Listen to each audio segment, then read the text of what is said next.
এই যে দেখা যাইতেছে একটা বিল্ডিং।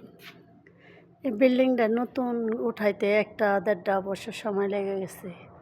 তাতে টাকা পয়সা অনেক খরচ হয়েছে, কিন্তু এই বিল্ডিংটা ভাঙনের লেগে একটা বুলডোজার হইলেই সব শেষ।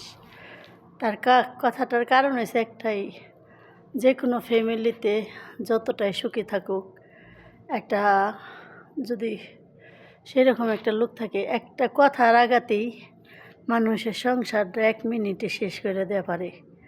যেমন এই বুলডোজারের কথা বললাম, এই বুলডোজারটা একটা বুলডোজারে চালায় একদিনে কিন্তু এই বিল্ডিংটা ভাঙ্গা তছনছ করে দেওয়া যায় পারবো। আর মানুষও 10 বছরের সংসার হোক আর 20 বছরের সংসার হোক, কিন্তু একটা কথার কারণে 1 সেকেন্ডে তার সংসারটা তছনছ করে দেব ভাঙ্গা চুরা।